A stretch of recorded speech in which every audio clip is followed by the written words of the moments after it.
Okay, let's come to order. Welcome to our work session. Any questions on the agenda?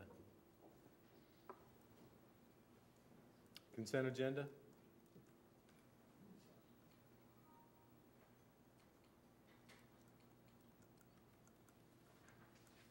Okay, then I guess we're ready for number 9. Oh, no, 8, sorry. Okay, facilities, John Coleman Elementary School walking track. Dr. Phillips, principal of John Coleman Elementary School, has requested permission to construct a walking track at the school. Track is approximately 6 feet wide by 275 feet long in an oval shape on the northeast corner of the school site. Cost is approximately $5,000 and will be done by Sessions Paving, who is currently on contract with the Rutherford County Board of Education through the Purchasing Department.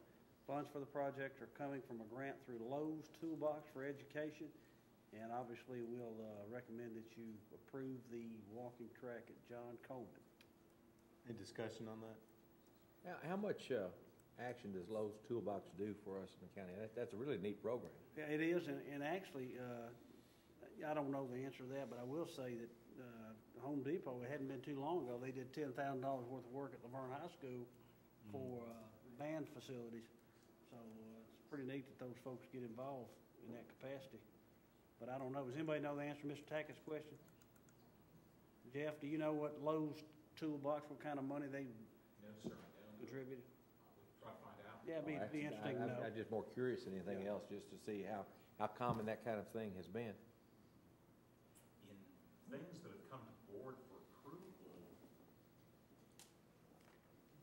I don't remember a whole lot, but I do remember Home Depot. That was a pretty substantial contribution. I think over the past year, we've had maybe 3 or 4 from Home Depot, and I think this is the first Lowe's that we've seen this year, school year. Do we as a board or whatever send some type of communication back to them aside from what? We just patronize them, right, guys? Well, I would think that John Coleman certainly would want to send something back out to them, but I think it might be appropriate that. Yeah, I think that makes sense. Yeah. Let them know that we appreciate it. Might grease the tracks for the next one. Yeah, I think, we need to do that. That's a good point. I'm not making light of that. We need to do that, and also that resolution for out there at Kittrell that we're going to remain a K-5 school, don't we, Mr. Jernigan? Yes, sir. I got to get on that. I think you're on the record pretty clearly on that one. I don't know. Wayne, did you have a question? Yes, sir. Where this track, I know we put a fence up maybe 2 or 3 years ago. Is this area near the fence where? Yes, it's up in that northeast corner over there, just out from the fence. Okay. So if children are out there, being that close to that foliage and the walking trail, we're good. Okay. Thank you, Mr. Clark. Further discussion? Okay, number 9. Transportation, per Section 8 of the bus contract, which covers assignability of a contract from the contract holder to another individual. The Transportation Department has received a request dated September 17, 2010 from Thurman Williams, contractor of bus 32 and 33, and Mary Susan Eubank, who has power of attorney for Ms. Williams. Mr. Williams and Ms. Eubank are requesting buses 32 and 33 be transferred or assigned to Mr. Dan Hartley, Sr. Mr. Hartley is currently a contractor with Rutherford County Schools, provides bus maintenance, and is a co-signer on the bank loans for buses 32 and 33. Mr. Williams has been a bus provider for Rutherford County Schools for 56 years, but is no longer able to maintain these bus contracts due to health issues. A letter from Mr. Williams requesting the bus contract be transferred to Dan Hartley Sr. is provided. And we recommend that we approve contract for 32 and 33, and it be transferred from Thurman Williams to Dan Hartley. Discussion. Grant. Is that the normal? Is anything out of normal on this? I mean, I don't recall one being like this. So. No. We've done that in the past. That's the way we've handled 2 or 3 since I've been here. Other discussion? All right, number 10. No, but a comment. I hate to see Thurman where he can't drive, and I think most of us know Thurman Williams. He's a good man. Yes, sir. He's provided a real service for many years. 6 years must be good, crazy. Bless him. And he attended a fair number of board meetings He over the did. last few years, hadn't he? Yeah, He did. he's a good fellow. Yes, he is. Number 10, let me just explain what we're doing here. Tim and Aaron escaped this pleasure of a year or two ago, we went through our entire policy manual under the leadership of Ms. McLeod, and I think that was a very worthwhile endeavor. It's now all online. We're saving a small forest by not printing the policy manual anymore. But so once we did that, we decided that we would make it a more regular effort to oversee or relook at the policy manual. Instead of doing it in one big chunk like that, we'll just take smaller chunks each month. So in one meeting per month, we'll have roughly a 1/12 of our policy manual to look at. I wouldn't expect there would be a whole lot of changes, but we have noticed already some things that do need to be changed. So what I would urge you to do is when this appears, is to read over those policies and ask questions or make suggestions. I know that on the nepotism, we have some changes that we need to make. So if you haven't done that before tonight, if you have a chance before Thursday, they're under the tab to look at those policies, and let's just sort of have a continuous improvement effort here to fine-tune them or clean them up if we need to do that. Everybody on board with that? Any questions you have now or comments? Wayne? On the board self-evaluation, I remember we did that last year, but I don't remember when we did it. We finished it last year. So we're requiring annually. ourselves to do it annually. When will you require that of us, Mrs. Michaels? It's time. Okay. Yeah, you're right on target. Okay, so we'll evaluate ourselves. Did we pass that evaluation? I don't recall. I think we did. Barely. Required grading on the curve, as I recall. And a couple, we won't go down that road. Anything else? Angel, do you want to wait till Thursday to talk about the specifics? Well, actually, one other thing. I think the process would be we would identify issues that we need to look at and then refer it back to the policy committee, right?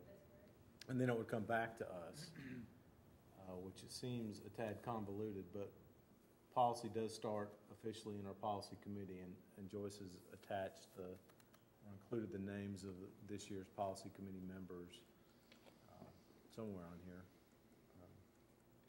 So for Thursday, if you'd read these over, if you have questions or comments, then we'll start keeping a list of what needs to go before the policy committee. And I would imagine that we would have a meeting fairly soon of that policy committee.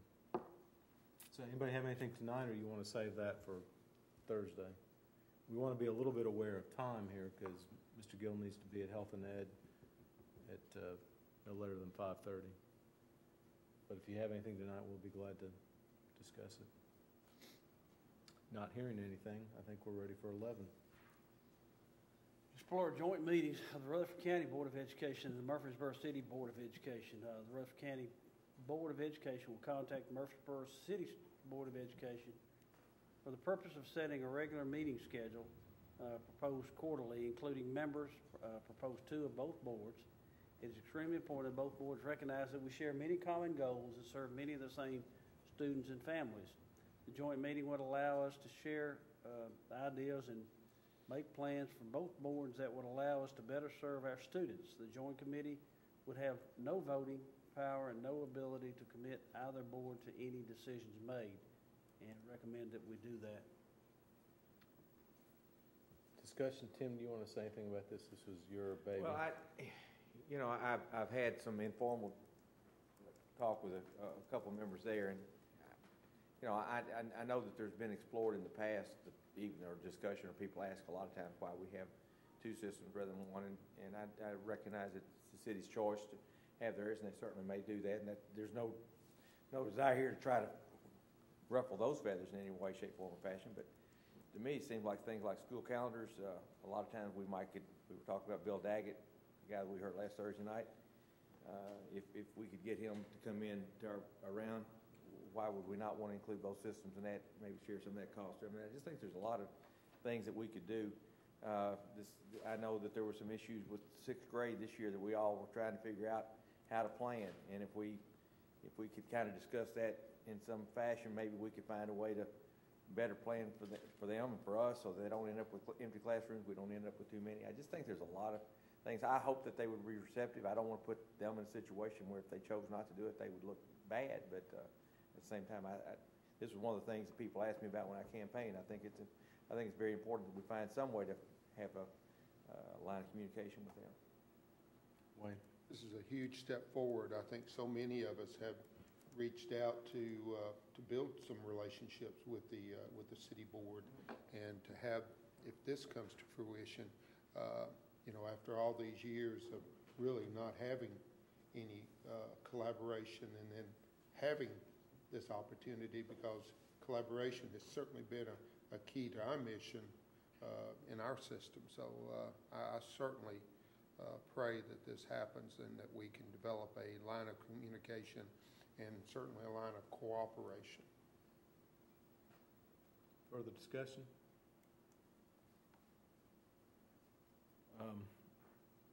So, as I understand it, on Thursday, we'd be simply voting on the concept, right? I mean, because there's something to be figured out in terms of, would it be the entire board? Tim, I think you proposed maybe just 2 members. And like I say, this is all in proposal and can change whatever they might want to do, but I think, as I see this, if we pass this on Thursday night, I think at that point in time, we'd have to make some decision as to how it would be approached, whether the chairman of the board be directed, maybe that's the right thing to do, be directed to contact the chairman of the board, the city board, and just make that known that this is our wishes, and would they be willing to put it on an agenda to likely cooperate with that?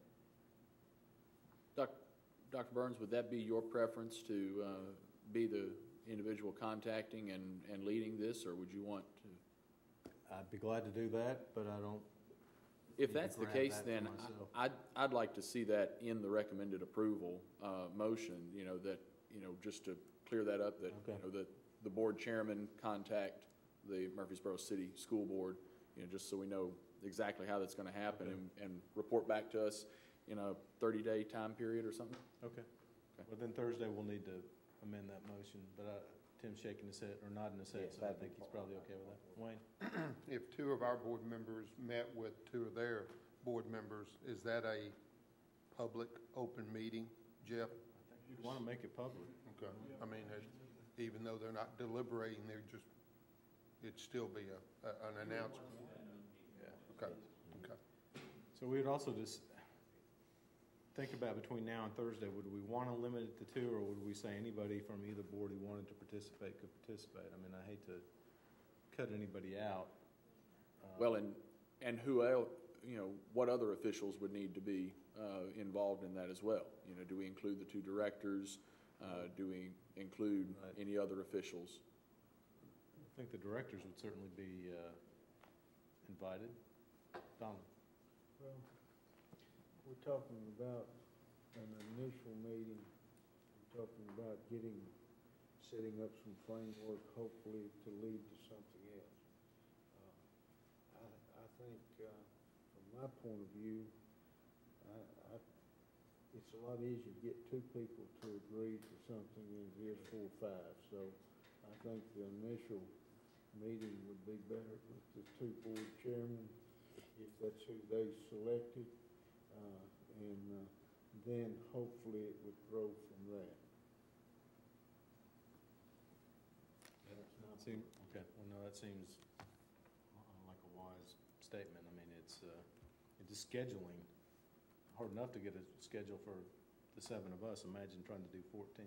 So, well, let's see how this goes on Thursday, and then if you want me to make the initial contact, I'll be glad to do that, and we'll see if we can't get something going. And this is something that we've thought about for years. There have been various stumbling blocks along the way, but I think maybe now the time might be right to move down this road. Grant? Would it be a good idea to maybe informally contact some of the city school members, school board members, and just let them know that this thing may be coming about. I mean, just to see if it's a dead issue from start, from us, whatever, but I just thought maybe kind of warm them up to the idea of possibly coming down the road. What do you think? You mean before we vote on I'm talking about just Thursday? it, very informal, that we're looking into it. I think it, rather than, a lot of times people say, well, I wished I'd known this a little earlier. Are you asking, between now and Thursday, would it be appropriate for Mark to call their chairman and just kind of, Well, I'm talking about this might be on our agenda? Any of us board members may be talking to them, just saying, this may be something that we'll be looking at. And, you know, you may get some surprising answers there that may may knock it out or may enhance it. I don't know. Yeah, I have no problem with anybody who wants to do that. No prohibition of making some informal contact, right? Free speech is reigning here on the school board, but yeah, no, it can't hurt to let them know that it's coming down the road. So it's, Well, I know from James' email thing came out this afternoon, he suggested that this very well may be part of what a D&J story might be. So my guess is it's likely to be in the paper. It might be in the paper tomorrow morning. Get the fact that it's on our agenda to be looked at this evening already. although I don't see the reporter here at the moment. Anything else on that? So Tim, appreciate you bringing this forward. Number 12. Board member appointments, Tennessee Legislative Network, and also the Federal Relations Network. Wayne has done this for us the last 2 or maybe, I don't know, 2 or 3 years, I think. Wayne, do you want to remind us what these positions are all about? Just an advisory to make sure that share the information with the rest of the board members. Angel and most of the central office staff, they get, you know, almost weekly updates, I would think, from various sources, but TSBA and the NSBA is pretty good about sending out alerts, and I think in the past I've forwarded some very important ones to our board members. So it's meeting and staying in contact and communicating with other board members and TSBA staff. There are some additional meetings involved, and I know you've gone to DC on our behalf at least once, which I think was well worthwhile trip. So we'll need to make that official on Thursday. I think Wayne is willing, or maybe eager to do these again, but if there's other interest, we'll certainly entertain that. I would enjoy getting to do it again. Yes, sir. So we'll make that official on Thursday, but if anyone else has an interest, let me know before then. 13 is our policy committee for the upcoming year. Which brings us to general discussion. Okay. Donald. Mr. Gill, question. I've received a few calls about principal evaluation. You know, we've got lots of emails about, but do they have, is their evaluation their contract performance, or do they actually have a formal evaluation that's in school, or how's that done? Actually, it's a performance contract that they sign, and part of the contract is we define particular goals, set expectations, et cetera. Now, if they're not met, then we deal with it. And I will say, during the course of the year, I'm in every school 2-3 times, have conversations with them. But as it relates to sitting there watching what they do or how they do their job, I mean, that's not what it's about. In that particular case,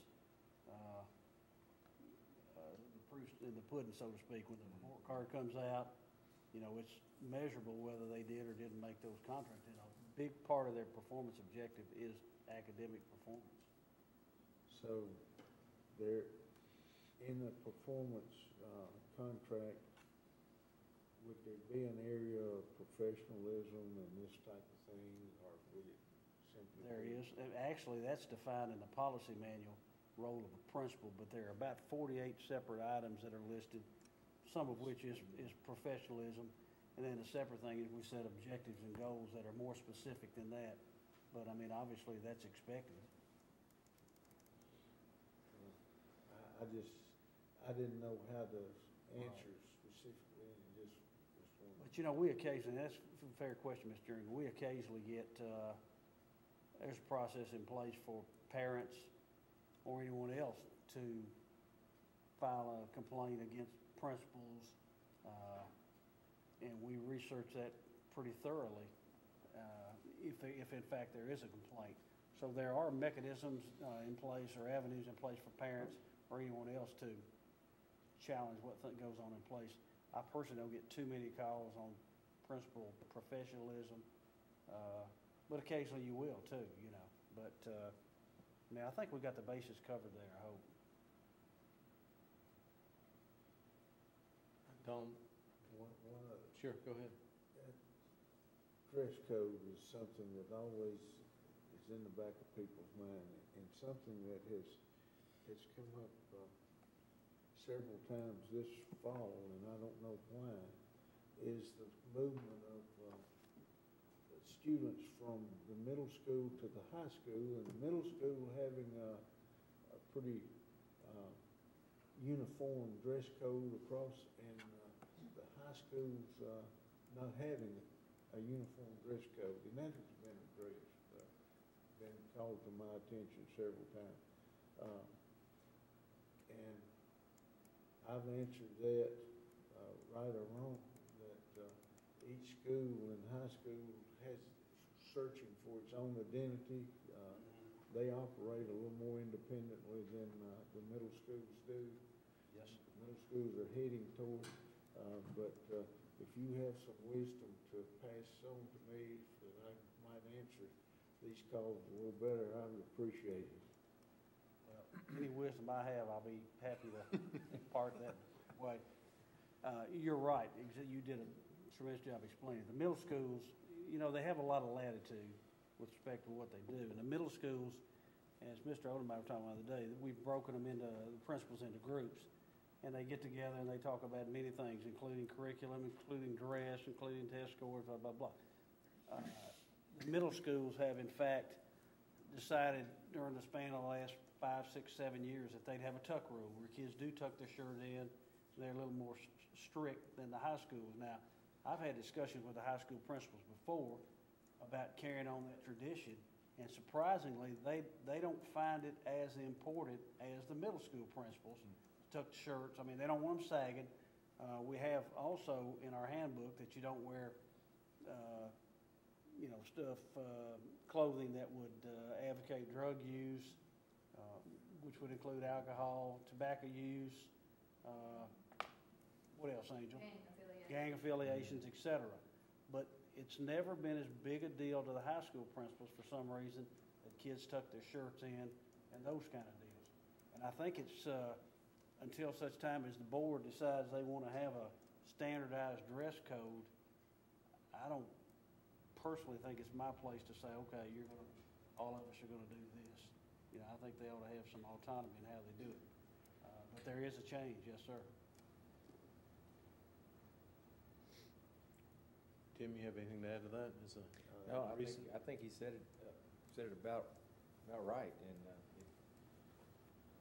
there is an autonomy that comes at the high school level in lots of things. I think you can address it, through outside so many extracurricular activities, trying to find whatever it may be. And I think it's the individual personality with the principals themselves that are there. So, I had a neighbor. I was afraid to go outside there for a year or two because every time I went out, he went to a middle school and he had to tuck in his hoodie. I started hiding behind shrubs and stuff to try to avoid him because I heard about that every time. Wayne, did you have a? Yeah, with the Race to the Top funds, we're tied to an annual administrator and teacher evaluation. Does that start next year? Starts next year, and they're changing. They're writing that as we as we speak. So the administrative, the principal contract that we've had in the past, will that change? That will change. Okay, so. Change for administrators and it changed for teachers too. You know, value-added schools are gonna factor in, up to, test scores are up to 50% of the grade. And again, it's a, you know, it's a process that's considered to take place, but there'll be a dramatic change in how business is done. Other discussion? I wanna say something. You can talk about the high school. Yeah, I've got to go in a minute. Please, Harry. We had the first round tonight at Health Ed on seeking approval for Stewart's Creek High School. And had a conversation yesterday with Commissioner Jeff Jordan, who, I've said it once, I'm going to say it again, he's always supported public education. I appreciate so much what Jeff has done and many others. And one of the things he asked was that I encourage all the board to make sure that they encourage all their commissioners in their districts to support this. We had a nice little bus ride the other night where we went to the schools, and I think it was an eye-opener for those that attended. But in particular, I was looking at studying some numbers today Mr. Sandvik put together, and we already know that there's 4,652 6th through 9th graders right now that, if promoted like we assume they will be, there could be 2,326, I believe it was, at each school 3 years down the pike. We have added since the year 2003 when we opened Siegel, the 2003-2004 school year, we've added almost 3,400 high schoolers based on the third month enrollment figures, which is, I don't know, anywhere from 300 to 400 a month. I believe that's what it pretty well worked out to be, maybe even a little more than that. But since that time, we've had 5 separate additions at 400 seats per school at Laverne, Smyrna, Oakland, Riverdale, and Blackman. And even though we say 400 doesn't necessarily mean 400. That would be maximum capacity. So beyond those 2,000 seats, we've picked up 1,400 kids in the last 7 years without having constructed a high school. Now, if you pick up another 300 or 400 each of the next 3 years, which we probably will based on 3% growth, there's well over 2,000 kids that we've added on and haven't added space for them, which to me is more compelling evidence that we've got to get a high school going. We've got to get one started. And I know there are a lot of people out there, as Mr. Donald said, that are having tough times, but I foresee having tough times financially, but I foresee a real issue in the year 2013 with respect to having a place to educate kids, especially when you consider all these other academic factors that are coming into place, Don, and I hope we're solid in trying to sell these 21 commissioners on how critical it is to get this high school built. So any help I think it's a team effort here. It's all of us doing our part to get this school built. So I'm going to ask that any persuasion you got, that you use it. Yeah, particularly each of our school board zones encompasses 3 county commission districts. So if we could all take responsibility for talking to anybody we can, but particularly those 3, sometime in the next week or so, I think that would be very helpful. So, I mean, yeah, it's time for us to talk up this project and back up Mr. Gill. Do we expect a vote from Health Education Committee tonight? Originally, yes, but now possibly no. And I told him yesterday, I said, we probably got 30 days we could spare, but we don't have 60 days. We've got to get something going. We need to get moving on the design. And, I know there is some support out there. I just hope there's enough support. Yeah. Okay, other discussion? If not, we will see you Thursday and we'll stand adjourned.